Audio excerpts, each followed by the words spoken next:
据说这段现如今被当作笑话的世纪合体，在当初却是隐藏着一段不为人知的辛酸故事。时间2001年，地点是第3届金曲榜颁奖典礼现场。要知道，在这之前的几个月，谢霆锋才刚刚和王菲公开了他们的第一次恋情。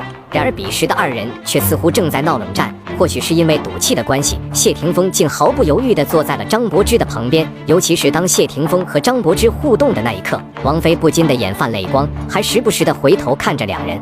而彼时的摄影师似乎能够洞察一切，将这一幕永远地记录了下来。多年后，当谢霆锋被问及这段感情时，他也诚恳表达出了自己年轻时的不足和无知。我早已习惯你的迷海深水味，你的诺言廉價的飄蕩在我耳邊。